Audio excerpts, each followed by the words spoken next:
자, 이제 마지막 우리가 라이프 스타일. 자, 여러분 우리가 개인 스타일의 요소, 그러니까 개인 취향의 요소는 두 가지로 나눠지는데 내가 어떨 때 힘을 얻는가요? 내가 어떨 때 힘을 얻는가? 어떨 때. 두 번째는 내가 어떤 방식으로 일을 수행하는가? 그런데 어떨 때 힘을 얻는가는 내가 사람 중심일 때냐? 사람을 위해서 뭔가 일을 할 때냐? 이러면 안 되는데. 여기가 지금 호환이 안 돼가지고요. 원래는 이게 뜨는데, 자, 앞쪽 화살표에는 뭐라고 쓰냐면 어떨 때 힘을 얻는가? 일 중심 이렇게 쓰면 됩니다. 일 중심, 일 중심. 일 중심의 반대는 뭘까요? 사람 중심이죠. 사람 중심. 그러니까 어떨 때 여러분이 힘을 얻냐? 나는 사람과의 관계 속에서 힘을 얻는다. 어떤 사람은 과업지향적으로 어떤 일을 내가 수행하고 있을 때 살아가는 목적을 느끼고 힘을 얻는다라는 거죠. 두 번째, 내가 어떤 방식으로 일을 수행하느냐. 어떤 사람은 앞쪽에 비체계적. 나는 일을 하는데 수행 방식이 비체계적이야. 그냥 온 사방에 책상에 다 널어놓고 그렇게 일을 하죠. 어떤 사람은 딱딱 정돈되어 있어야 합니다. 여러분 혹시 그 살면서 뭐 집에 장미꽃이 피고 이런 일 봤어요? 저는 가끔 봐요. 저희 아내가 요즘은 안 그런데 저희 아내가 가끔 이 분홍색 원피스를 입고 쫙 하면 소르륵 벗고 몸만 쫙 이렇게 빠져나가요. 거기 분홍색 꽃이 쫙 피어 있어. 와, 저는 이게 용납이 안 되거든요. 저는 젊었을 때부터 혼자 오래 살면서 고학을 하고 어려움 많이 겪었다 그러잖아요. 저는 퇴근하면 항상 제 옷을 머리부터 쫙 발끝까지 벗어서 그날 빨아가지고 손빨래, 반드시 손빨래, 빨래해가지고 딱 널어놓고요. 그 다음날 퇴근할 옷을 딱 문고리 앞에 셋업을 해서 딱 걸어놓고 자요. 우리 집사람이 저를 보고 깜짝 놀랐는데 당시 결혼할 때 체중 57kg, 허리 사이즈 26. 그러니까 극시형이었어요. 굉장히 민감한 사람이었죠. 뭐 남에게 해코지는 안 하지만 내 자신이 괴로워서 남이 못해도 괴롭고 힘들게 살아가던 인생이었어요. 저를 구원해 준 여성이에요. 감사해요. 이런 저를 사랑해 줬어요. 근데 저는 이렇더라도 저 사람의 비체계적인 모습 보니까 괴롭더라고요. 어느 날 집에 들어갔는데 전기불이 안 들어와. 그래서 왠가 했더니 세상에 전기세를 안 낸 거야. 근데 돈이 없어서 안 낸 것도 물론 있지만 저 사람이 내는 날짜를 못 맞춰. 몇 달 동안. 그 정도로 비체계적인 거죠. 보니까 집에서 막내로 자랐어. 셋째 딸 중에 셋째 딸. 얼마나 고이, 살림은 어려워도 얼마나 고이 자랐는지. 시집 왔는데 내가 속았잖아. 밥도 못해. 진짜 이거 리얼이요. 밥도 못해. 와, 나 환장하겠대. 그러면 어떻게 해요? 제가 권리 포기를 하는 거예요. 우리 청년들에게 이야기합니다. 결혼주례 할 때 여러분 결혼주례 받으러 오면 그래요. 제가 두 사람이 윙크 연습하고 오라 그래요. 윙크 연습. 결혼식 날 제가 윙크를 시켜요. 너희들 윙크 못하면 내가 결혼주례 안 한다. 윙크 연습해서 와라. 이제 시키거든요.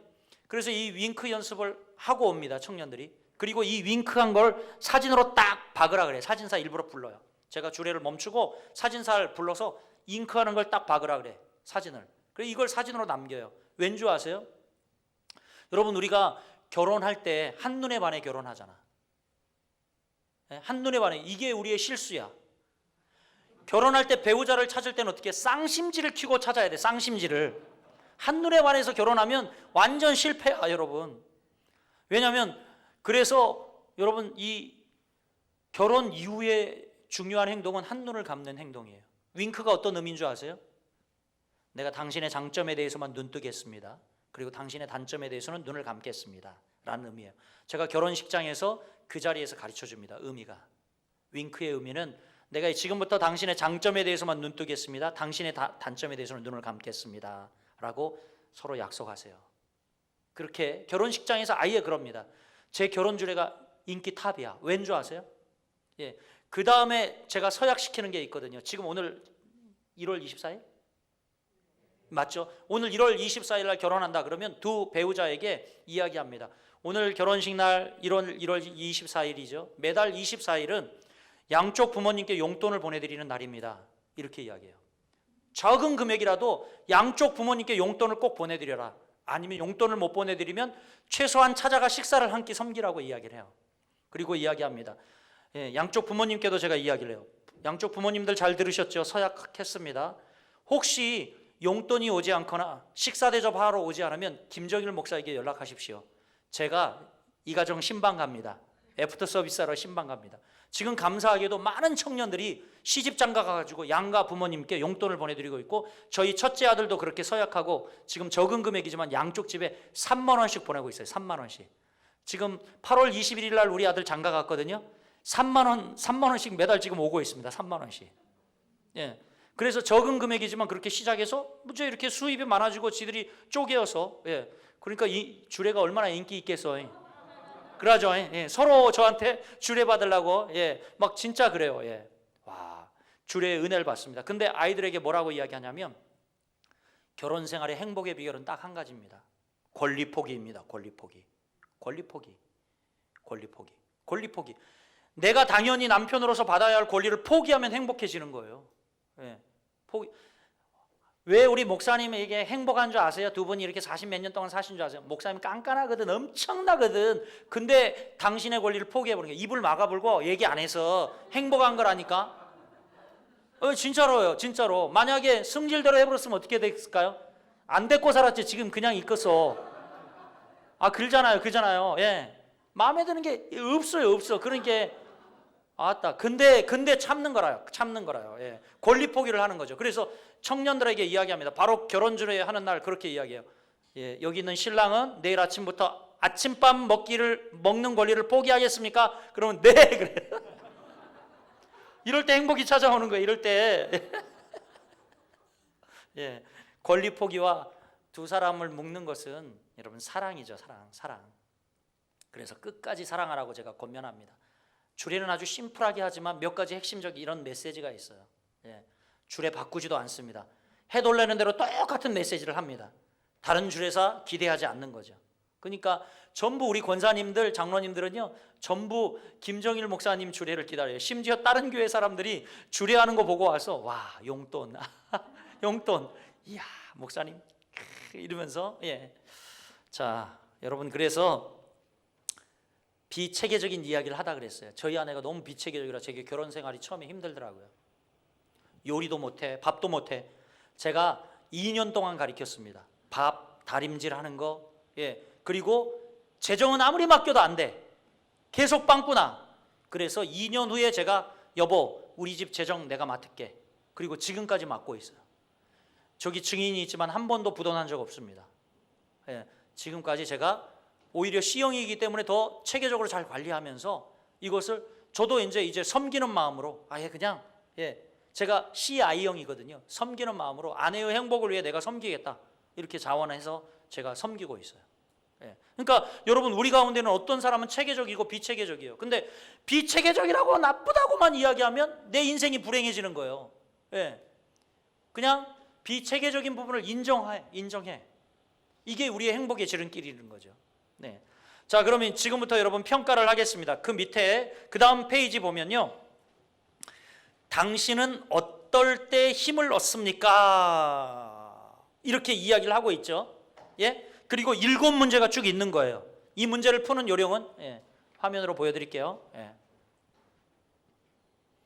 자, 이 문제를 푸는 요령은 이렇습니다. 1번 문제, 좀 더 편안하게 느껴지는 경우가 언제냐? 다른 사람들을 위해 일하는 경우 나는 편안하게 느껴진다.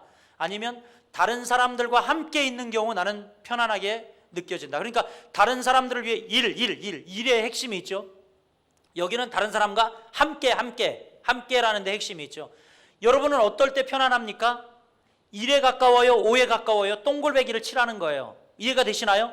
이것도 저것도 아니다. 가운데 3에 동그라미를 치고, 아니면 좀 더 1에 가깝다 그러면 2에 치고, 난 매우 그렇다 그러면 1에 치고, 예, 다른 사람과 함께 있는 경우라면, 예, 매우 그렇다 5에다 동그라미를 치고, 아니면 4에다. 요령을 아시겠죠? 예, 그러면 이제 7문제를 풀어보는 겁니다. 자, 7문제를 풀어보세요. 자, 해보세요. 동그라미를 치면서 풀어보세요.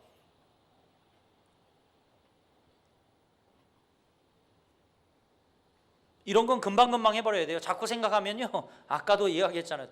내가 되고 싶어하는 사람을 만든다니까. 투비.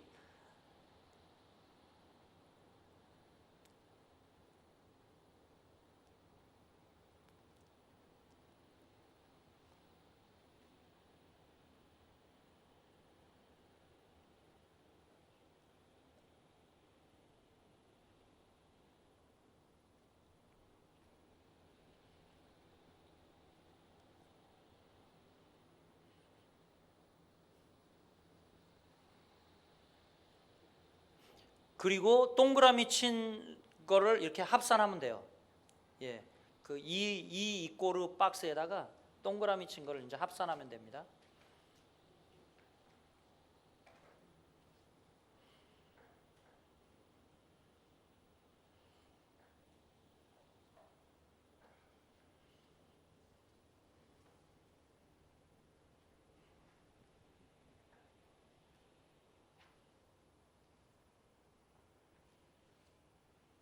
합산하셨어요? 네, 17초.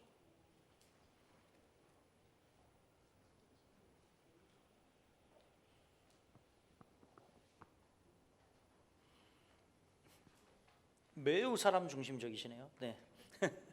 예. 목사님은 몇 점 나오셨어요? 12점. 와우. 매우 일 중심적이시네요.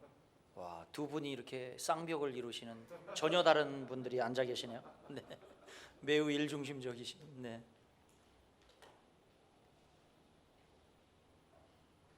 어, 24점. 네.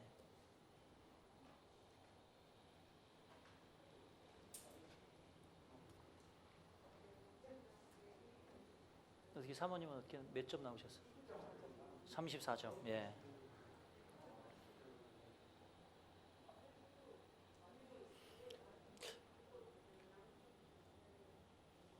그래도 이렇게 아까 그 디스크는 D형 나오셨는데 굉장히 사람 중심적인, 예, 잘 이 아이들, 예,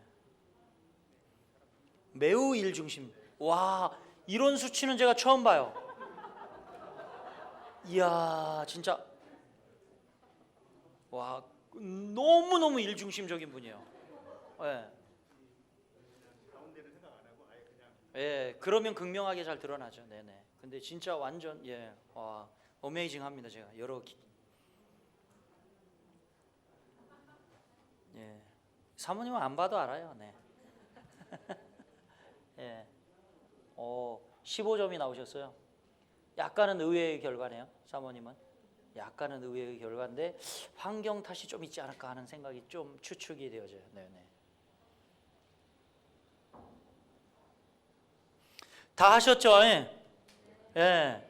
호응을 해주시면, 예, 제가 진도를 빼니까, 자, 그 21점을 기준으로 21점 더 나왔다. 그러면 한번 손 들어보세요. 21점보다 난 더 나왔다. 이분들은 징글징글하게 사람 중심적인 분들이죠. 예. 사람 중심적인 분. 근데 홍 목사님이나 여기 그 아이에다가 사람 중심, 대책 안 서는 분들이죠. 그냥 사람만 좋아하고 아주 사교형이고, 예, 그 어쩌면 가정교회 적합하네요. 예, 아주, 예, 그래서 참 좋습니다. 네. 그리고 21점 이하 일 중심적인 분들 손 들어보세요. 나 일 중심 나왔다. 예, 일 중심적. 예, 예, 많이 목사님 따라가셨네. 예, 많이 목사님 따라가고 또 학교 교편 잡고 계시면서 이게 그 또 좀 이렇게 그런 부분이 아닐 수가 없는 부분들이 있어요. 환경이 또 만드는 부분들도 없지 않아 있어요. 하고 있는 일이. 예. 예. 우리 저기 목사님 수치를 보면서 깜짝 놀랐어요. 물론 이것저것 극명하게 표시하기 위해서 그랬다는데 세상에 10점 나왔더라고. 아니 발로 우리 10점. 예, 양쪽의 목사님들 우리 근처에 계신 분들이 가까이 가서 바늘로 한번 찔러볼래요? 피가 나나 안 나? 엄청 일중심적인 분들이에요. 네. 그래서 주의하셔야 될 건 만약에 D형인데 일중심적이다. 그러면 정말 일 중독에 조심해야 돼요. 그리고 C형인데 일 중심적이다. 그러면 아주 조심하셔야 돼요. 이게 일 중독에 빠질 수 있는 가능성이 굉장히 많거든요. 예. 그래서 좀 이런 상황들을 좀 아시는 것도 도움이 되고. 예, 요거는 이제 나중에 최종 꼭지점을 찍게 될 텐데 여러분 그다음 어떤 페이지를 하면 되냐면 조금 건너뛰어서 이제 4-5 페이지를 하세요. 아까 지금 이 그래프를 그리는, 예, 이제 여러분 문제를 풀었는데 지금 여러분은 4-5 페이지에 여러분들은 이제 어떤 방식으로 일을 수행하느냐 그것을 테스트하는 거예요. 지금, 예, 나는 어떤 방식으로 일을 수행할까? 그거를 이제 테스트하는데, 요거죠. 지금 여러분 화면에 보고 있는, 당신은 어떤 방식으로 일을 수행하느냐, 즉 이 수치는 뭘 발견하려고 하냐면 여러분들의 행동 양식이 체계적인가 비체계적인가를 파악하기 위한 겁니다. 그래서 제가 설명 안 드려도 지금 문제를 어떻게 푸시는지 알겠죠? 아까 풀어봤으니까 1, 5 가까운 쪽에 표시를 하고, 이것도 저것도 아니다 가운데 표시를 하시면서 한번 해보세요. 솔직하게 하세요, 여러분. 자꾸 하다 보면 시간이 이게 길어지고 많아지면 자꾸 이게 되고 싶은 사람에다 표시를 하더라고.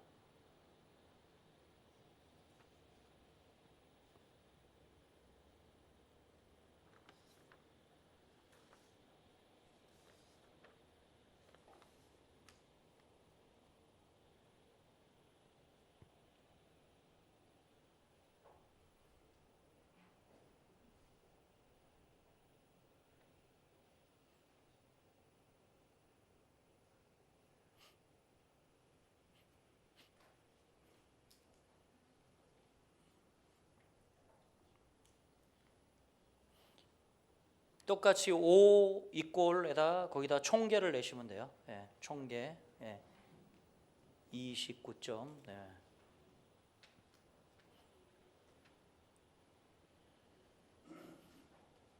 목사님 몇 점 나왔어요? 10 몇 점 나왔어요? 10점 나왔는데 딱 추측한 대로. 그래도 목사님은 체계가 나왔네요. 와, 소그룹 인도자로서 아주 적절한. 그리고 목회 사역이 아주 적절한 IC형, 그 다음에 체계적, 사람 중심 체계적, 목회 사역에 딱 맞는.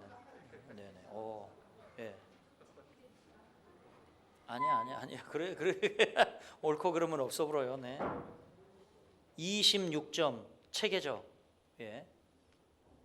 그리고 29점 체계적. 우리 사모님은 24점 체계적. 역시 동일하게 21점을 기준으로요, 엄청 체계적 31점. 와, 엄청 체계적, 엄청. 그러니까 여기 교사들 있잖아요. 이 목사님이 바라보면 다 비체계적이야. 다 체계 나왔는데 목사님이 바라보면 다 비체계적이야. 솔직히 말씀해 보세요. 목사님 그렇게 보이시죠? 그렇게 느끼시나요?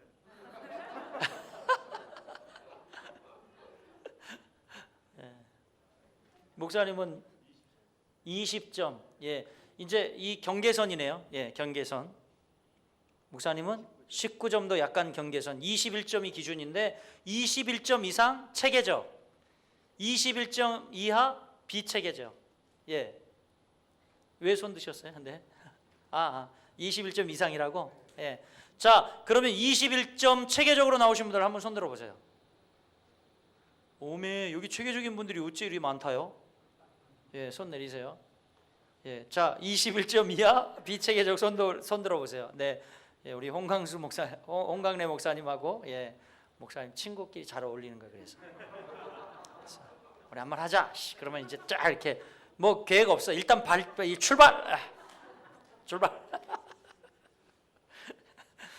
실제 있었던 일이에요. 제가 프리세트 성경연구원에서 데리고 있던 간사가 있었는데 애가 너무 비체계적이야. 어느 정도 비체계적이냐면 거기 아까 질문에 당신은 휴가 가는데 무슨 계획을 짜는 걸 좋아하냐 어쩌냐 이런 질문이 있었잖아요. 이 친구요, 세상에 박원일이라는 친구예요. 그 지금도 저기 그 우리 홍정길 목사님 교회에서 찬양 사역을 하는데, 이 친구가 휴가를 줬어요. 여름 휴가를 줬는데 다음 날 휴가 이제 뭐 마지막 이제 종례하면서 휴가 잘 갔다 오라고 인사까지 딱 하고 그랬는데 휴가 봉투도 주죠. 이렇게 제가 주고, 그래서 휴가를 보냈는데 다음 날 얘가 출근을 한 거야. 그래서 뭘 두고 갔나 처음에 이렇게 생각했는데 그게 아니라 업무 보려고 막 컴퓨터를 켜고, 그래서 제가 물어봤죠. 원일아, 너 왜 왔냐 그랬어요. 그랬더니 갑자기 얘가 표정이 경직되더니 그러는 거예요. 그러더니 나 오늘 휴가지. 휴가.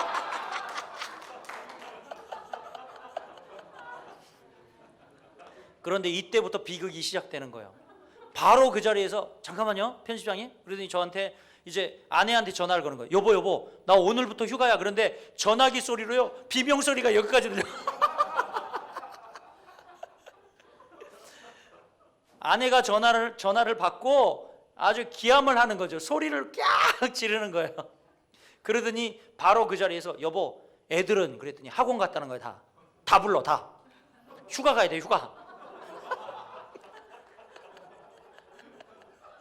걔네 집이 판교였는데 사당동에서부터 프리세트 사무실이 사당동 총신 바로 밑에 있었거든요. 예, 판교로 차를 몰고 가죠. 그러면서 이제 아내한테 애들 다 불러놓고 아이스박스에 다 때려 실으라고 일단. 그리고 휴가를 출발해요. 출발을 했는데 중간에 저한테 전화 왔어요. 누가?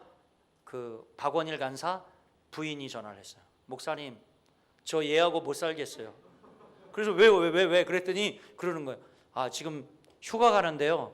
가라 그래서 제가 다 준비하고 이거 보따리 싸가지고 나왔거든요. 근데 목사님 여기 경부고속도로예요. 엄청 막히는데 내가 어디 가냐고 물어보니까 모른대.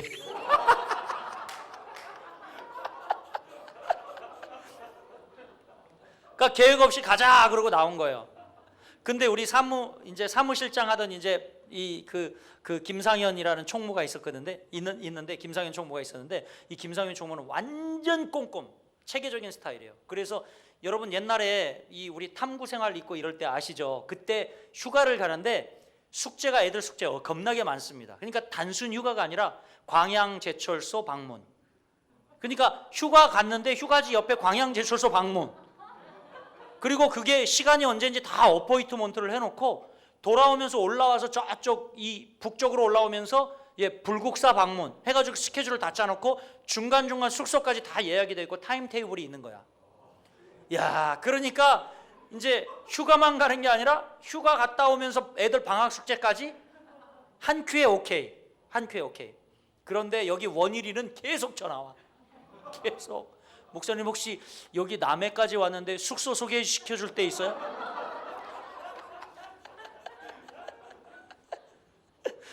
와, 힘들죠. 근데 여러분 옳고 그러면 있다 없다? 예, 옆 사람만 복장 터지는 거죠, 그렇죠? 예. 근데 또 지극히 너무 극단적으로 체계적이면 상대가 또 굉장히 힘들 수도 있어요. 그 틀과 왁구. 예. 그래서 이제 교단에 있는 목사님, 선배 목사님 욕 같아서 정말 미안한데 여러분 제가 분당에 있을 때 분당에 악명 높은 교회가 있었죠. 예, 분당 중앙교회 최종천 목사님 악명 높아요. 그 교회 사역자들 매뉴얼집이 파일로 하나야. 파일로 하나. 죽어. 목사님들이 전임 목사님들이 교구 목사님들이 한 3년 사역하면 다 병이 생겨. 예. 왜냐하면 일주일에 27가정 이상 신방. 매뉴얼이에요, 매뉴얼. 더 지기는 거 가르쳐 드릴까요? 교구에서 7명 이상 매주 등록. 그래가지고 목사님들이 책상이 무슨 필요 있니? 책상에 앉아 있을 필요가 뭐 있니? 나가고 사무실에 못 앉아 있게 해요. 두 군데가 그러죠. 꽃동산교회 우리 총회장 하신 김종준 목사님 교회도 마찬가지예요. 교육자 책상이 요만해. 다락방 같은데 요만해. 예, 뭐하냐 이거예요. 애들 전도하러 나가지 여기 앉아 있을 필요가 없다는 거예요. 맞는 이야기지만 근데 이건 아주 다들 있잖아요. 목사님들이 다 환자가 돼. 거기만 갔다 오면 다 환자가 돼. 그리고 또 유명한 데가 또 삼일교회 전병훈 목사님 있을 때 모든 부목사님들이 다 3년 이상 있으면 다 환자가 돼. 왜냐하면 전병훈 목사님은 같이 저랑 농구하고 같이 교제해봐도 체력이 장난이 아니에요. 하루에 2-3시간 자고요. 일주일이면 책을 몇 권씩 독파하고 그 다음에 사이클을 타고 신방을 다니고 세상에 용산 그 공원에서부터 저 미사리까지 몇 킬로인지 아세요? 거기를 매일 자전거를 타고 왔다 갔다 하는 철인이야, 철인. 강철 체력이야. 부목사들 처음에 같이 자전거 사이클을 시작합니다. 며칠 못 가고 다 뻗어요. 다. 그리고 몇 분이나 다 중병을 얻었어요 지금. 그래서 사역 못 하시는 목사님들 한 서너 분 계셔요. 왜냐면 그 목사님을 못 따라가거든요. 그러니까 담임 목사님이 너무 열정이면 그 열정페이를 밑에 있는 사람들까지 같이 열정페이를 부담해야 되는 거예요. 그러다 보면 다 죽어.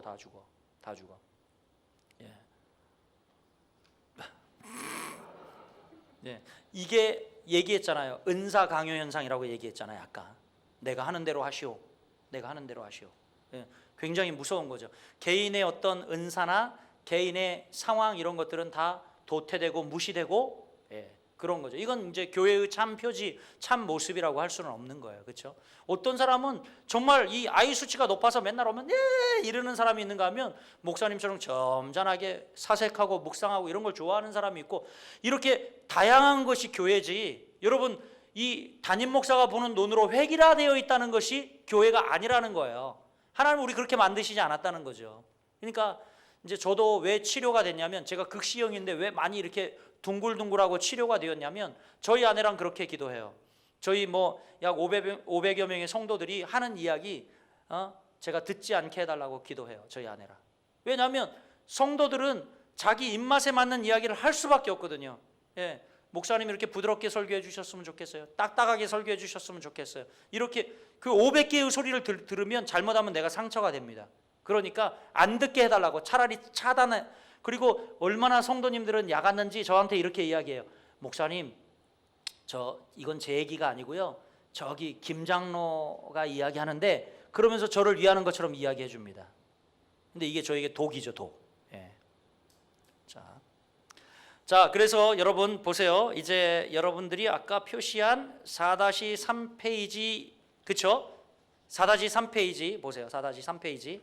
거기 4-3페이지에 안 쓴 글들을 써놔야 될 거 아니에요. 나중에 저한테 물어보면 제가 대답을 해드려요. 아니면 PPT에 있긴 하는데, 만약 여기 아까 일중심적인 사람 나오신 분들 손들어 보세요. 나 일중심적 나오신 분들 꽤 있죠. 대부분이었잖아. 우리 솔직히 이야기하세요. 우리 대부분 일중심적이었잖아요.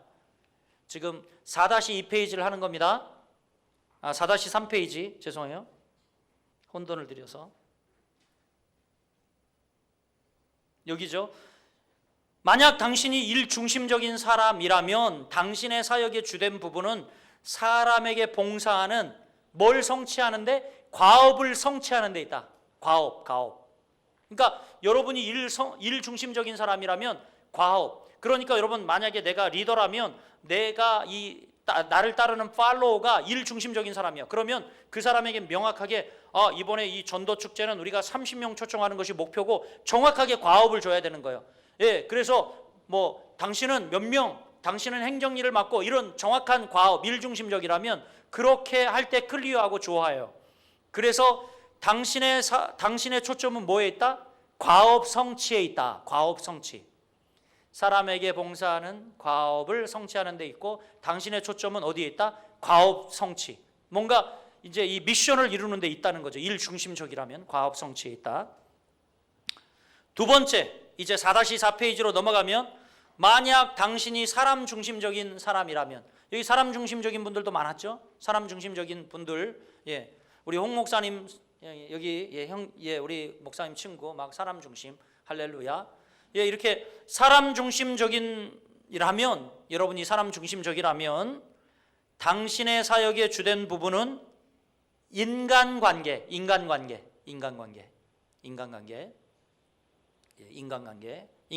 있다. 인간관계에 더 많이 관련됐다. 당신의 그래서 사역의 초점은 무엇이 되어야 하냐면, 사람과의 직접적인 교류. 다 써야 돼요. 지금 사람과의 직접적인 교류. 그러니까 여러분, 이것은 아이들이나 또 성도들 성향을 파악해서 배치하는 데 굉장히 도움이 됩니다. 만약 내가 사람 중심적인 사람이어야지 안내위원 하는 거야. 안내위원. 누군가 만나고 얼굴 대면하는데, 근데 여러분 일 중심적이고, 그리고 막 이제 이 사람보다는 이 과업에 초점이 맞춰져 있다면, 내가 여기서 안내를 하더라도 뭐에 초점이 맞춰져 있을까요? 막 줄이 맞아야 되고, 유니폼이 맞아야 되고, 명찰은 잘 달려 있어야 되고, 막 이런 데 초점이 맞춰진 거예요. 그러니까 힘들 수 있다는 거죠. 그래서 저희 교회는 굉장히 보너스가 있는데, 저희 교회 장로님 한 분이요, 딱 성도들 오면 대부분 정착을 시켜버리는 은사가 있어요. 왜냐하면 일단은 그분이 안내하는 분인데 인상이 너무 좋아. 너무 선해. 그리고 이분은 서비스 마인드가 탁월해가지고, 제가 시키지도 않았는데 새 가족이 오면 무조건 마당까지 나가서 사라질 때까지 인사해요. 와, 할렐루야죠.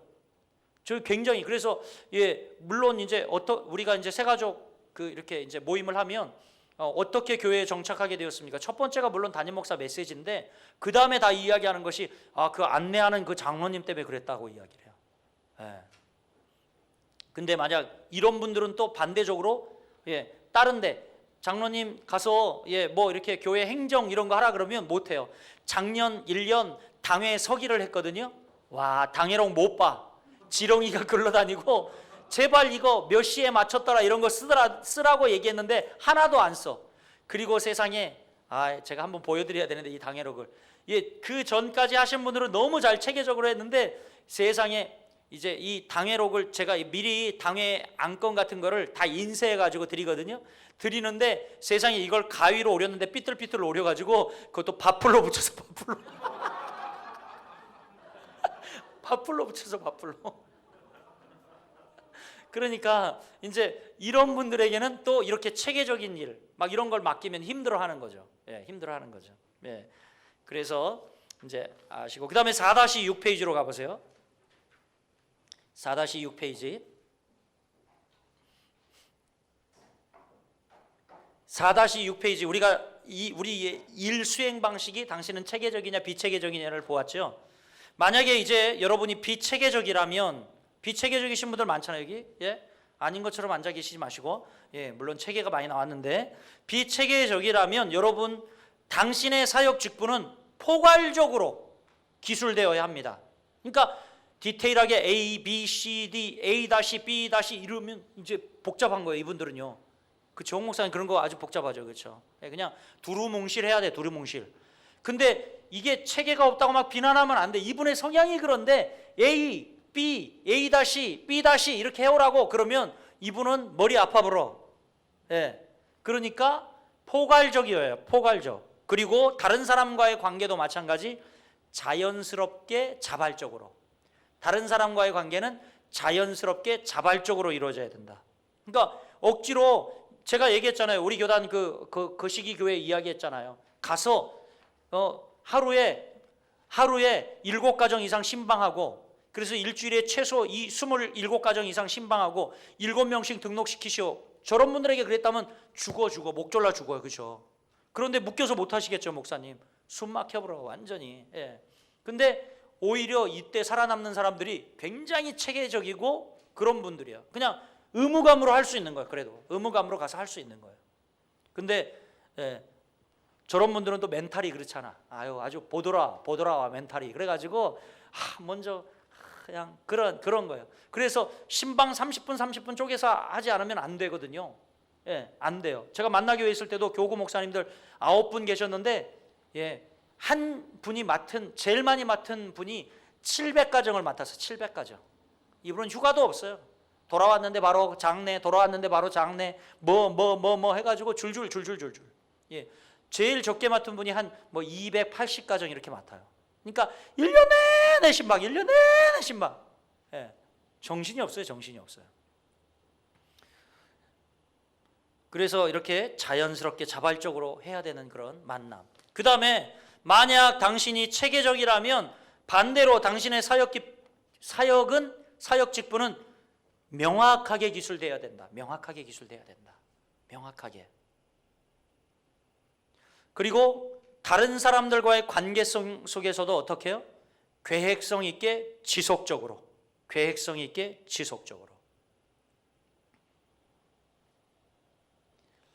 거의 종합할 때가 다 가까우는데 여러분 이런 설명을 드릴게요.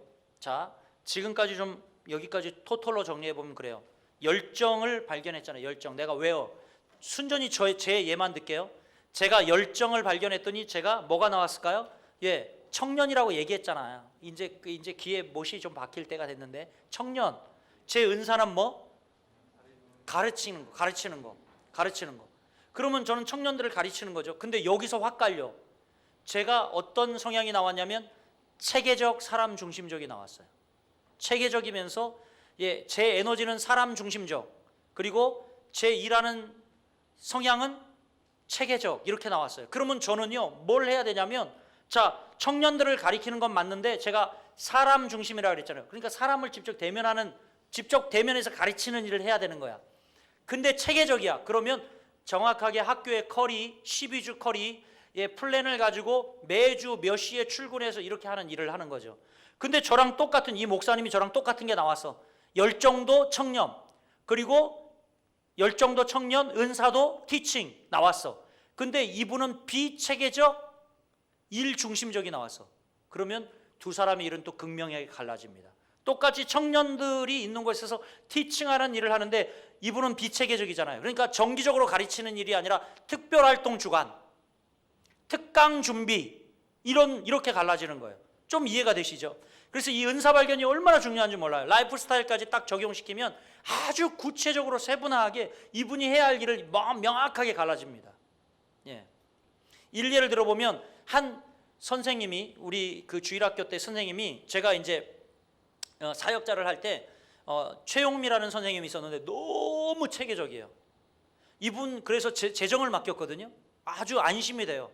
근데 좀 불편한 게 있는데, 재정을 맡기는데 뭐 가끔 지출해야 될 게 있으면 자꾸 동전을 갖다 줘요, 많이. 그래서 왜 그런지 몰랐거든요. 어느 날 이런 일이 있었어요. 이분이 이제 신혼, 이제 결혼하고, 우리하고 비슷한 시기에 결혼하고 좀 먼저 했구나. 근데 비슷한 나이 똑같아.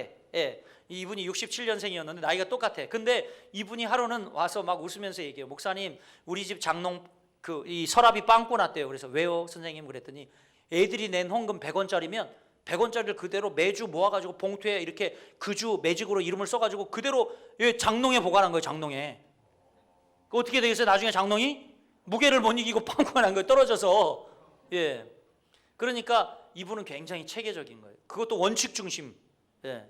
그러니까 선생님이 선생님들이 어디 간다 그러면 이제 교사 회식이다 그래서 가면 지출을 하는데 보면 100원짜리를 거기서 막 서고 있는 거 막.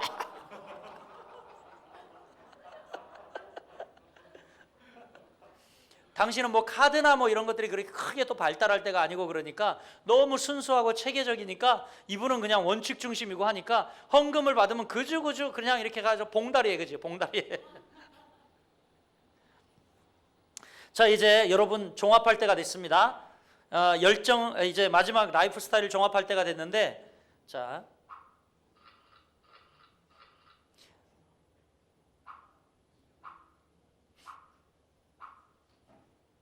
예. 여러분들이 이제 뭘 해야 되냐면 여기에다 꼭지점을 찍어야 돼요. 처음에 검사했던 이 수치가 몇 점 나왔는지, 그 다음에 나중에 했던 O 수치가 몇 점 나왔는지를 보면서 거기에서 만나는 점을 딱 찍는 거예요. 이해가 되시죠? 예. 자, 잘 모르시는 분 손 들고 계시면 박조교 좀 도와주고 저도 돌아다니면서 도와드릴게요.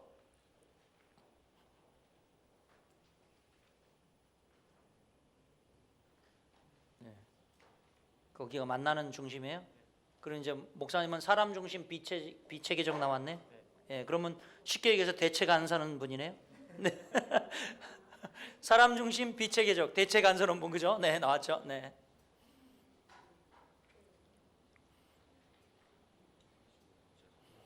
처음에 한 게 이 이꼬르 몇 점? 예, 이 이꼬르 31점. 예, 그러니까 요 31점이니까 이게 세로축이 31점, 그죠? 거기죠. 예. 그 다음에 O 수치, O 수치가 26점. 그러니까 이제 가로가 26점. 그러니까 여기서 만나보네요, 그죠? 여기서. 예, 그렇죠.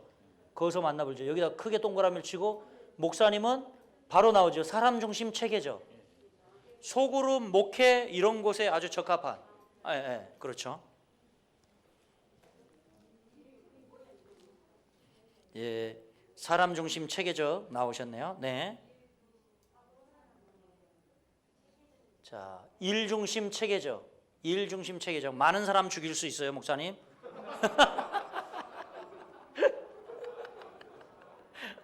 예, 목사님은 더 많은 사람 죽일 수 있죠. 예, 이렇게 만났어요? 이렇게 사람 중심 체계적이네. 이렇게 만났어요? 이렇게 여기잖아요. 여기고 여기잖아요. 그러면 요렇게죠. 그러니까 이 수치가 얼마 나왔어요?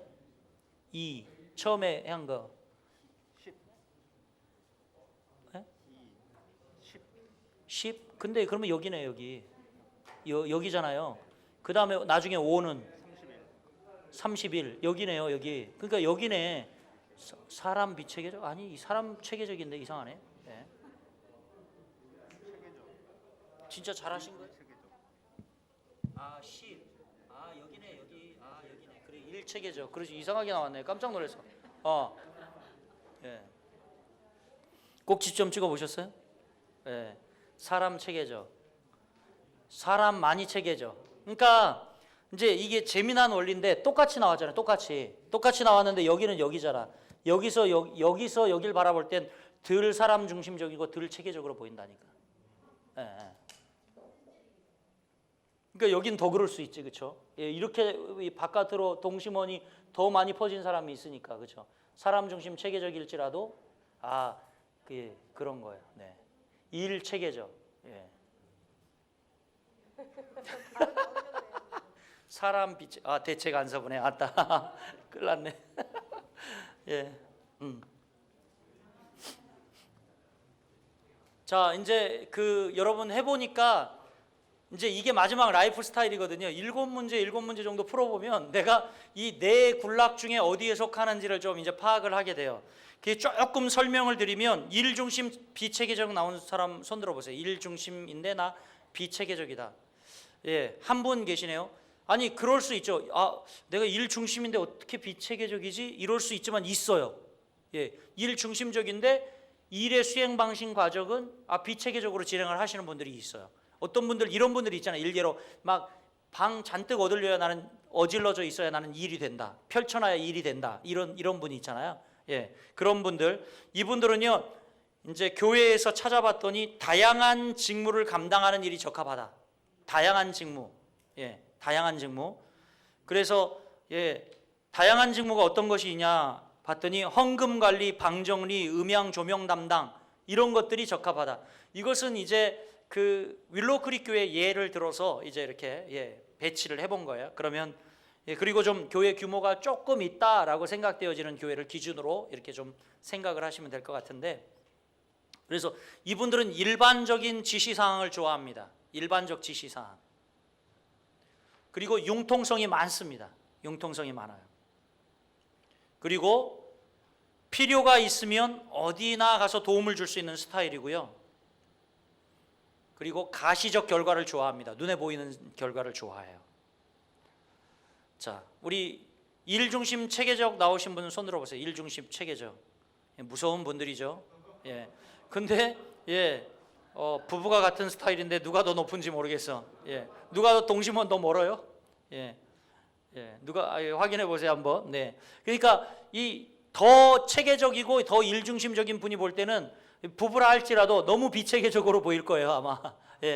그렇게 보일 텐데 이분들은요, 2인자 스타일이라고 흔히 이야기합니다. 2인자 스타일.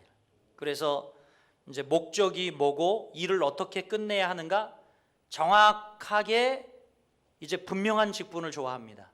그러니까 목사님 만약에 담임 목사님이 예를 들어 김 목사님 저기 전도 축제 알아서 해봐 이러면 조금 머리 굉장히 아플 수 있어요. 이번 전도 축제는 이렇게 목표가 뭐고 목적이 뭐고 언제까지 뭐 이렇게 좀 준비를 해봐 이러면 좀 마음에 클리어한데 그거 알아서 해봐 이러면 조금 마음이 되게 어려울 수 있어요. 네.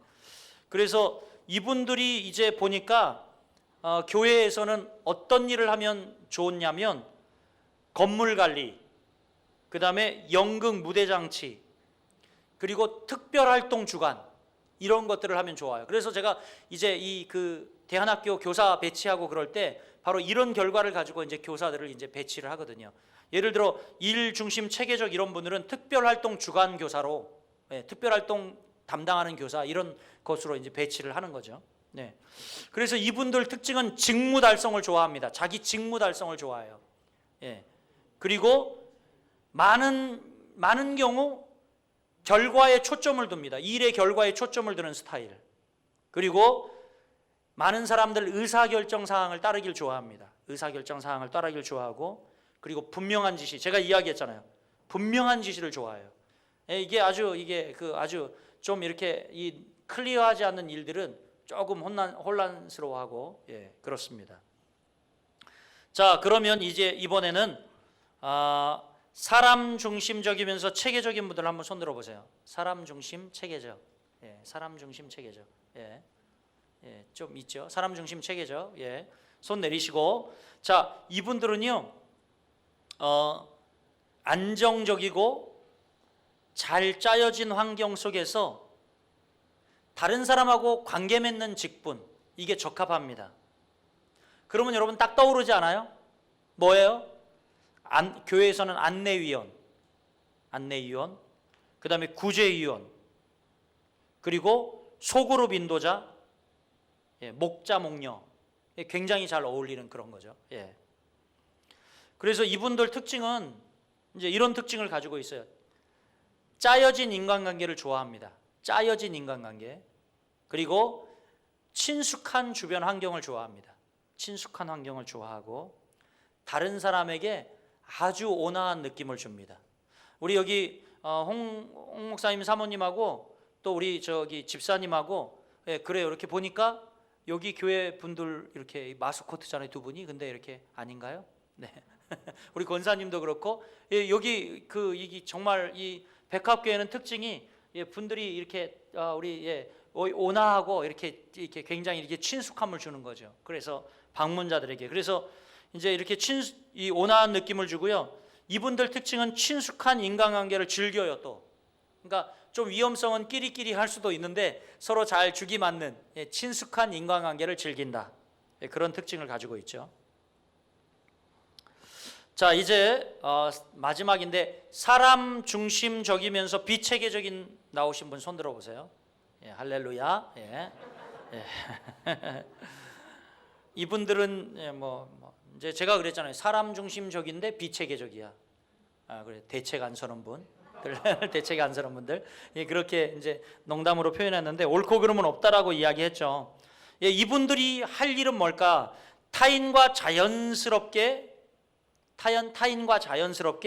자발적으로 반응할 수 있는 중요한 키워드입니다. 자유가 허락되는 직분이 필요하다. 이분은, 예, 그러니까 얽매이면 힘듭니다. 자유가 허락되는 직분을 맡으셔야 하는데, 예, 그래서, 예, 지금 목사님 이제 담임하고 계시죠? 예, 그러니까 할렐루야인 거예요. 그래도 자유가 허락되는. 네. 이제, 예, 그래서 우리 홍 목사님도 그렇고 자유가 허락되지 않으면 되게 힘들거든요. 그래서 이분들 교회에서 이런 직분이 뭐가 있을까라고 했더니 좀 오래된 버전이라 이런 이야기도 있어요. 실제로 만나교회도 교환수가 있거든요. 근데 대형 교회들은 다 전화 교환수가 있습니다. 근데, 예, 이런 분들은 긴급 전화 교환수, 예, 이런 거. 그 다음에 제가 얘기했잖아요. 병원 신방 적합. 그리고 직분으로는 신방전도사. 그러니까 목사님 주특기를 살리세요. 신방하세요. 신방. 예, 그래서 찾아가서 가정에 가서, 예, 신방 쇼부를 보세요. 그냥, 예, 그냥 앉아서 같이 울고 같이, 예, 신방 아주 적합하다고 이야기를 합니다. 이분들 특징을 이야기할게요. 즉흥적 상황을 좋아합니다. 그러니까 신방도 막 짜놓고가 아니라, 예, 즉흥적. 예, 오늘 기도하는데 생각나신 분들, 예, 생각나는 분, 아니면 이런 즉흥. 그리고 신방 가다가도 누구 만나서 이렇게 하면 신방은 뒤로 미루고, 예. 즉흥적 상황에, 예.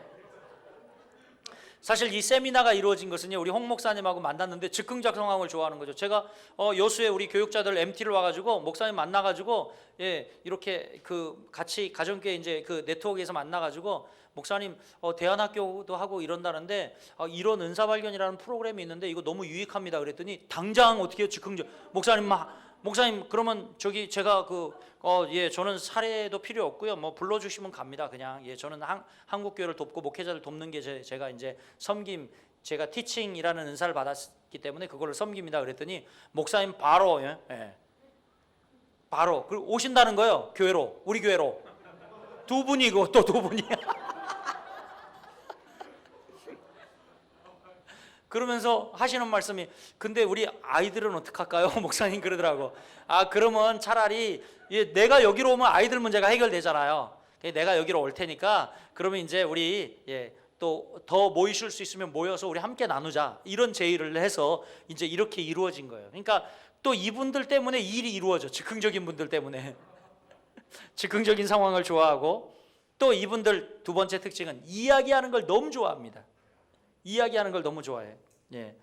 그리고 또 이분들은 원만한 대인 관계를 잘 하시는 분입니다. 원만한 대인 관계. 그리고 또 비슷한 이야기인데 융통성이 아주 많습니다. 융통성이 아주 많아요. 자, 이제 거의 다 오셨는데, 자 보실게요. 우리가 그동안 해왔던 이제 이렇게 목적은요, 이 세 가지를 발견하고자 했던 목적이죠. 제가 저기에 타겟을 그려놓은 이유가 있어요. 타겟.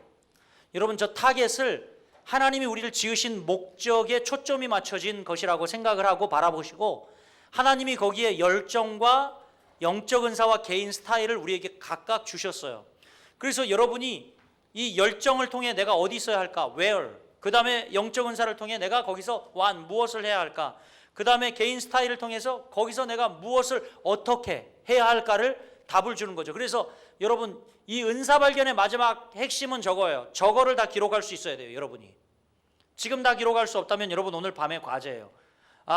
아까 근데 다 했잖아. 지금 과정을 충실히 따라왔다면 내 열정은 뭐였고, 영적 은사는 뭐였고, 개인 스타일은 아까 사람 중심 비체계적 뭐 일 중심 이렇게 나왔잖아요.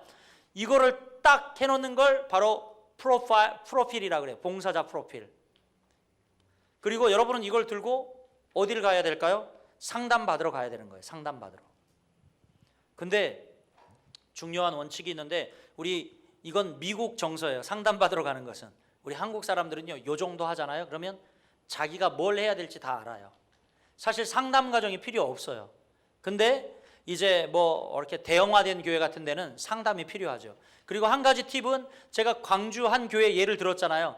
이렇게 벽에 그냥 이 벽부터 저 벽까지 꽉 연말에 네가 하고 싶은 거 1, 2, 3순위 은사 발견하고 써라.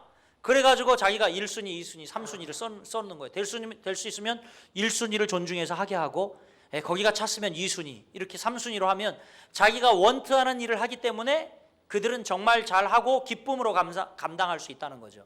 이것을 통해 우리 봉사자 프로필을 보면서 우리 교사들은 어떻게 해요? 우리 학생들 진로지도를 어떻게 해야 할지를 캐치해야 되는 거죠. 이 아이의 은사가 뭐고, 이 아이의 열정이 어디 있네, 그래가지고 그것을 잘할 수 있게 이렇게 지도하는 거죠. 여러분, 우리 한국교회 교육은 누가 망칩니까? 따라해 볼게요. 옆집 아줌마. 옆집 아줌마가 망쳐요. 한국교회 교육은. 왜냐하면 우리 아이 철수가요, 오늘 이번에 수학 시험을 못 봤어. 그러면 옆집에 쪼르르 갑니다. 철수 영희 엄마 거기 애는 수학 잘하지. 수학학원 어디 보내? 그래서 하버드를 보낸다. 그러면 당장 우리 애는 하버드 보내는 거죠. 하버드. 그러니까 여러분, 우리 그 한국 교회 교육은 누가 망치냐면 옆집 아줌마가 망쳐요. 영어 어디가 잘한대? 그럼 거기로 다 보냅니다. 근데 이제 이 자기의 못하는 부분을 우리는 자꾸 이렇게 업 시키려고 하죠. 이게 한국 교육의 맹점이에요.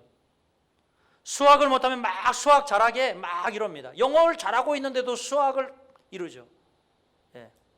그래서 평준화를 하려고 해요. 평준화. 근데 이건 잘못된 거예요. 여러분, 미국 아이들은, 제가 경험해본 바로 미국 아이들은 적어도 있잖아요. 영어를 잘하잖아요. 그러면 영어는 걔네 언어네. 하여튼 어떤 얘가 잘하는 게 있으면 그걸 더 잘하게 하는 거예요. 여러분, 이 시대의 최고 리더십이라고 하는 피터 트래커도 한 유명한 말이 있잖아요. 강점 위에 구축하라. 여러분, 만약에 내가 뭔가 내 삶에 부족한 부분이 신앙생활 하면서도 있으면 우리는 자꾸 못하는 것을 자꾸 더 잘하게 하려고 합니다. 그 부분도 중요한데 그거 너무 시너지가 안 나고 힘들어요. 차라리 내가 잘하는 걸 어떻게 해요? 막 바람을 불어 동력을 더 일으키는 게 훨씬 수월하다는 거죠. 이제 마지막 페이지가 있는데, 마지막 페이지. 이런 박스가 있습니다. 여러분, 우리가 또 교회 내에서 적용을 해야 되기 때문에 이 개인 봉사자 프로파일을 가지고 목자를 시키려고 한다. 이분이 딱 보니까 목자에 적합해. 목자 목료를 시키려고 한다. 그러면 두 가지를 고려해 봐야 해요. 하는데 어떤 걸 고려해 봐야 하냐면, 첫 번째 가용성이에요. 가용성. 그러니까 여기 있는 분이 목자 목료로 적합한데 지금 막 애가 1살, 2살 막 이래.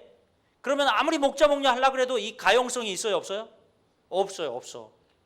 섬길 수가 없는 거라. 이 아이들의, 요즘은 물론 좋아지긴 했어. 그냥 다 어린이집 보내면 되는데, 저희 때만 해도요, 뭐 만 3세 이전에 어린이집을 갈 수가 없었어요. 근데 요즘은 뭐 낳고 얼마 안 있으면 다 보내 그냥. 예. 그리고 아줌마들끼리 다 어디 카페 모여서 다 뭐예요? 이빨 까고 있어요. 예. 예. 진짜 그렇잖아요.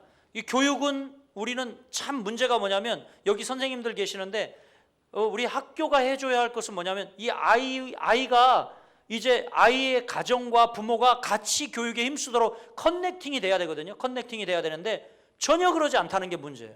교육은 그냥 학교에 애들을 던져놓고 말아. 선생님들이 다 책임지셔. 그런데 더 문제는 과거에는 그래도 선생님이 책임졌는데 요즘 선생님들은 어때요? 애들의 인성교육이나 그런 부분까지는 책임을 안 지려고 합니다. 그래서 선생님들이 막 이 수업 가리킨다, 잘못 가리킨다, 막 이런 막 이 크레임도 애들이 거니까 제일 잘 가리키는 선생님이 어떤 선생님이에요? 이 선생님이잖아요. EBS 선생님. 그거 틀어놓고 뒤에서 선생님은 골프 퍼팅 연습하고 있어. 이러고 있어요. 그리고 요즘 특징은 아무도 담임 안 하려고 그래. 담임 수당 10만 원 더 받고 담임 안 하려고 그래요. 옛날에는 담임 하는 걸 굉장히 프라우드로 여겼잖아요. 요즘 교사들은 담임 안 하려고 그래. 다 어떻게든 면피하고 그 10만 원 그거 수당 안 받지 나 담임 안 해. 예. 애들을 책임지기 싫다는 거예요. 이게 지금 교육 현실이에요. 안타깝죠. 그전에는 그러지 않았는데 안타까워. 너무 안타까워. 실제예요 이게. 그리고 여기 선생님들은 다른 스피릿을 가지시길 바라요. 예. 부모하고도 막. 예. 그래서 여러분 기독교 교육의 목표가 뭡니까? 기독교 교육의 목표가 뭐예요? 예. 기독교 교육의 중요한 목표는요 하나님을 알게 하는 거잖아요. 저는 애들을 배고프게 만드는 거라고 저는 생각해요. 기독교 교육은 애들을 배고프게 만드는 거다. 누구를 향하여 배고프게? 하나님을 향하여 배고프게 만드는 거다. 그게 기독교 교육의 표지라고 생각을 해요. 저는요. 그래서 애들한테 늘 강조하는 거죠. 얘들아 니들 인생에 주님 없이는 살 수 없다. 니들 인생에 주님 없이는 살 수 없다. 너에겐 꼭 주님이 필요하다. 죄인인 우리에겐 주님이 꼭 필요하다. 이것을 끝까지 심어주는 게 나는 기독교 교육의 성패를 좌우한다라고 생각을 하거든요. 그래서 여러분 예수님이 산상수훈을 말씀하시잖아요. 마태복음 5장부터 7장까지 산상수훈을 쭉 이야기하시면서 제일 첫 번째 메시지가 마태복음 5장 3절 뭐라고 이야기합니까? 심령이 가난한 자는 복이 있나니 라고 이야기합니다. 천국이 저희 것이며 라고 이야기하는데 심령이 가난하다는 건 뭐예요? NIV 성경 찾아보세요. 심령이 가난하다. Poor in spirit이라고 이야기해요. Blessed are the poor in spirit. Poor가 뭐예요? Poor. 거지 아니에요. 거지. Poor in spirit. 거지 같은 심령이 복이 있다라고 이야기합니다. 여러분 거지는 뭐예요? 거지는 없으면 안 되잖아. 달라 하는 거예요. 정말. 나 주님 없이는 못 살아요. 주님. 나 주님 없이는요. 주님께 그렇게 배고프게 만드는 게 기독교 교육이라는 거죠. 그리고 그게 복받는 심령이라는 거죠. 복받을 수 있는 하나님 나라를 가질 수 있는 심령이라는 거죠. 여러분 하나님 나라에 대해 그렇게 갈급함이 있습니까? 없잖아요. 문제는 세상에 대해서는 너무 갈급해. 오늘 날 아침에 제가 대림동에 목회할 때 아침에 일어나 보니까 우리 마누라가 없는 거예요. 그래서 보니까 나중에 들어오는데 막 끙끙 매고 들어오더라고요. 그래서 보니까 뭐야 그랬더니 설탕 하나 하고 밀가루 한 포를 타가지고 오더라고요. 그래서 이게 뭔데 그랬더니 어느 슈퍼에 선착순 몇 명 줄 서면 있잖아요. 그거 준다는 거예요. 그거 물건을 뭐 하나 사더라도 준다는 거예요. 오픈 기념. 그런 데는요 새벽같이 일어나가지고 가서 몇 시간 기다리면서 줄 서가지고 그거 받으려고. 그런데 여러분 정작 주님 전에 예배하러 올 때 그런 설렘과 기대감, 주님이 상에서 떨어지는 부스러기 은혜라도 붙들고 싶은 그런 갈급함이 있느냐 이거죠. 세상에 대해서는 너무 목말라요. 우리가 세상에 대해서는 큰 평수 아파트, 큰 자동차, 높은 지위 너무 목말라 하는데 거룩한 열망은 없는 거예요. 거룩한 열망은 없는 거예요. 이게 심령이 배고프게 만든다는 것은 뭘까요? 아이들에게 거룩한 열망으로 막 불타오르게 만드는 거죠. 성도들에게 막 거룩한 열망이 불타오르게 만드는 거죠. 예. 여러분 뭐 아멘도 없고 이건 하여튼 여기 고신인 줄 알았어요. 제가 부산에서 제일 오래된 기장교회 가서 부흥회를 했거든요. 제 앞에 누가 부흥회를 했냐면 거장 화정부 목사님이 부흥회를 했어요. 그래서 쫄아가지고 가서 딱 했는데 와 성도들 반응이 장난이 아니에요. 어떤 꼬마아이가 제가 설교하는 것을 캐리커처로 그려가지고 꼬마아이가 그림의 은사가 있는 거죠. 저에게 딱 주면서 목사님 사인해달라고 그러더라고요. 와, 예. 자 지잘난 맛에 참. 그래서 가용성을 생각해 봐야 된다는 거죠. 갑자기 흥분해 가지고 이게 애기 엄마 나하고 막, 그래서 이게 뭐 어떤 우리가 성도들에게 일을 시키려고 해도 이 사람이 가용성이 있는가 없는가를 우리가 사역자가 판단을 하고 해야 되는 거죠. 그다음에 두 번째는 영적 성숙도예요. 죄송해요. 계속 이분이 여기 계시니까 할 수 없이, 이분이 목자 목녀로서의 자격을 가지고 있나 없나, 정말 중요한 것은 영적 성숙도예요. 영적 성숙도죠. 그러니까 이분이 정말 잘 할 것 같다 해서 이렇게 하면 안 되고, 과연 영적 성숙도가 있는가를 보고 이제 그 일을 위임해야 된다는 거죠. 중요한 원칙이죠. 자, 이것으로 아마 마지막 페이지일 겁니다. 그렇죠? 예, 그렇죠. 예. 그러면 제가 이제 결어를 좀 던지려고 하는데, 예, 결론적 어구를 던지려고 하는데, 여러분, 저 미국 동부에 실제 있었던 일인데요. 동부에서 이런 사건이 있었습니다. 좀 오래된 사건인데, 테일러 씨라고 하는 사람이 살고 있었는데, 그 테일러 씨가 어마어마하게 큰 농장을 경영하고 있었거든요. 그런데 동부가 되게 춥잖아요. 근데 동부 어느 겨울밤에 누군가 막 문을 두들기는 거예요. 그래서 나가봤더니 한 청년이 문 밖에 서서 자기에게 좀 하룻밤 재워달라고 요청을 하는 겁니다. 그 테일러 씨가 문을 닫으려고 그러는데 이 청년이 너무 간절히 문을 잡고 애절하게 외칩니다. 제가 정말 열심히 일할 테니까 저 아무것도 바라지 않습니다. 잠자리와 먹을 것만 주십시오. 그래서 이제 테일러 씨가 그 소년을 받아들였죠. 받아들여서 이 소년이 집에 맞아들였겠습니까, 여러분? 헛간에 자게 해서 헛간에.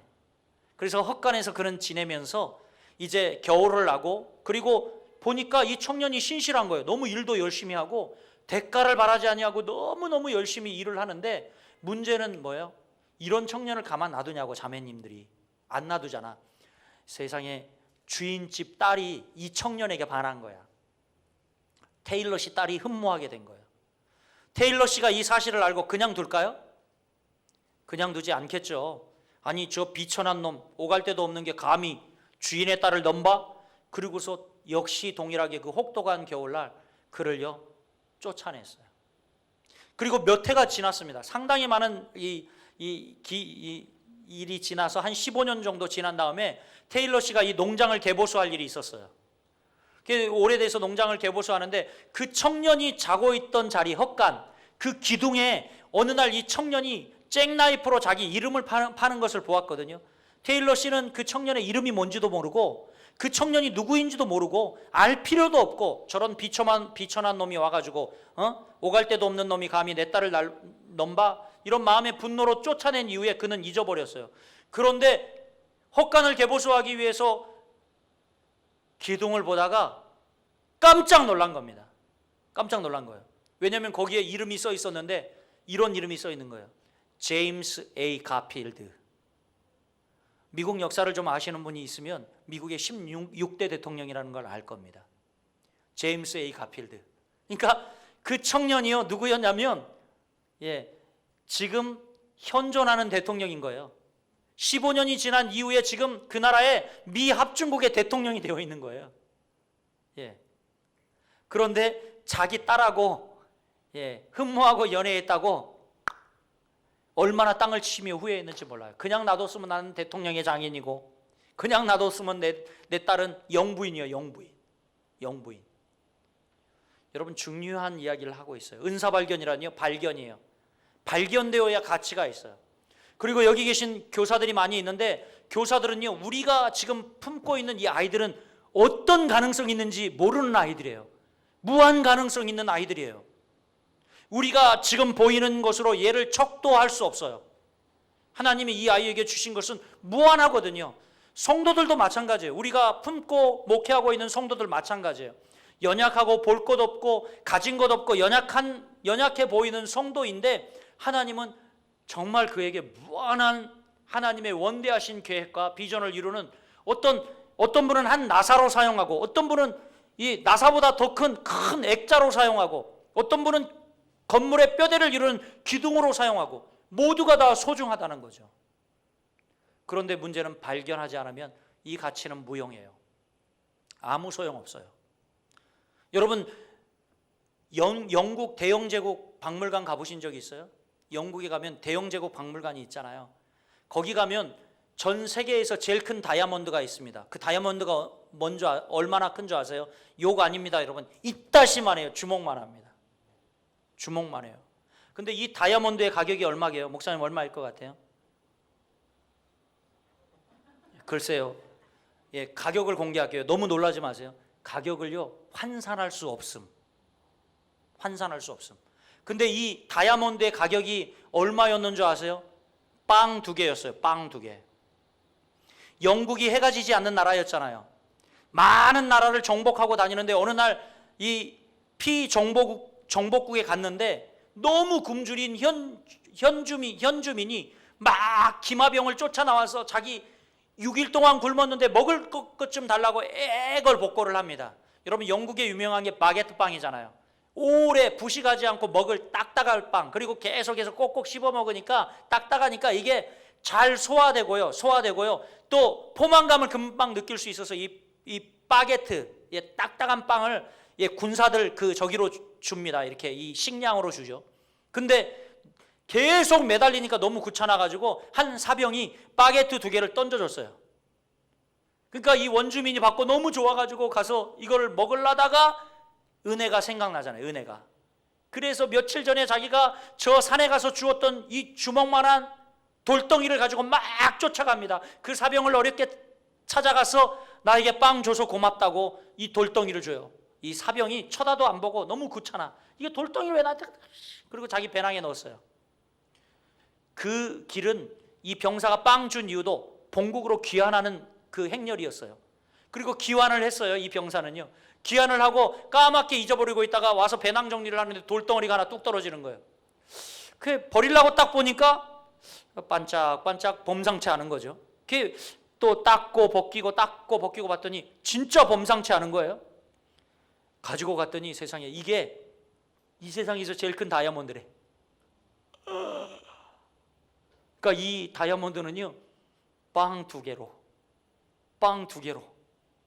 다이아몬드의 정확한 가격은 사실 빵 2개예요. 빵 2개. 언제? 가치가 발견되기 이전에. 그래서 운 좋으면 이 다이아몬드를 봐요.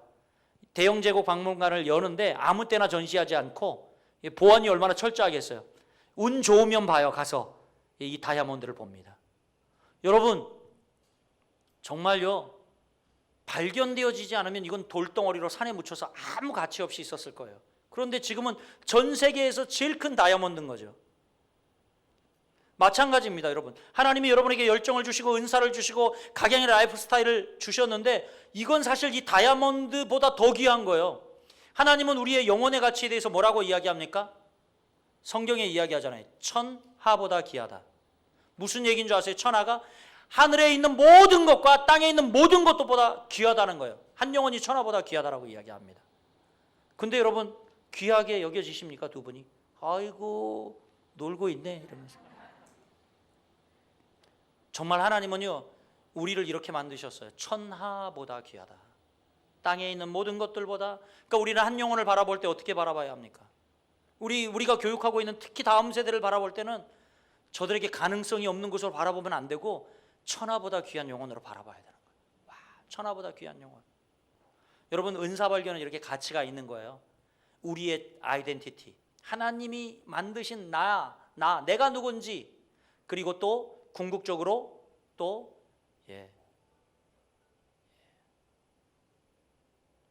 지금 같이 더불어 살고 있는 이 구성원들이 얼마나 하나님 앞에 존귀한 가치 있는 분들인지를 깨닫게 하는 거죠. 자, 우리 35분인데요. 우리 함께 잠시 1분만 합심하여 기도하고요. 그리고 잠시 쉬신 후에 5분만 쉬신 후에 마지막 강의 자녀를 위한 기도를 위해서 모이도록 하겠습니다.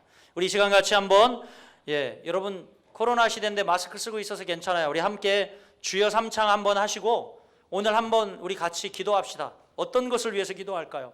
하나님, 먼저 하나님 부르심에 합당한 내가 누구인지 나를 발견케 하여 주옵시고, 또 이제 하나님, 내가 맡고 있는 영혼들, 또 내가 목회하는 영혼들, 우리 가정에 맡겨주신 귀한 자녀들이 천하보다 귀함을 깨달아 알고 아버지 그들을 발견해 갈 수 있도록, 또 또 그들을 격려해 갈 수 있도록, 그들이 정말 하나님 앞에 하나님의 뜻을 발현할 수 있도록 우리가 잘 가이드 역할을 해주는 정말 아버지 하나님 지도자들이 되게 하여 주시옵소서. 우리 같이 이 시간 주여 삼창 합심하여 하고 기도하겠습니다. 주여, 주여, 주여. 하나님 아버지 감사합니다. 정말 하나님은 우리 한 사람 한 사람을 천하보다 귀히 여기고 창조하시고 만드셨는데, 하나님 아버지 우리는요 정말 주님이 우리를 이 땅에 보내신 목적과 삶의 의미를 깨닫지 못하고 살아갔습니다.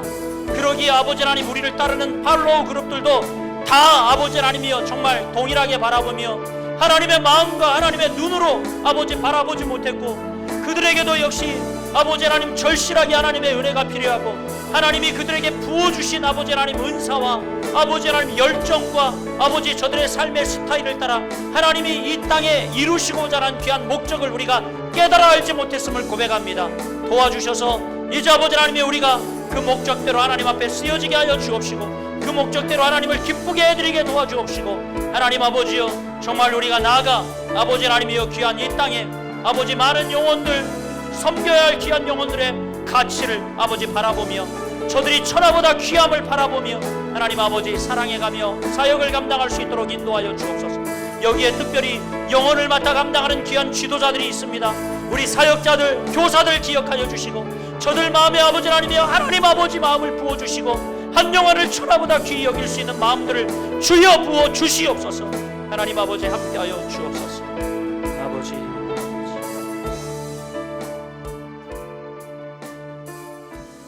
감사드리며 예수 그리스도의 이름으로 간절히 기도하옵나이다. 아멘.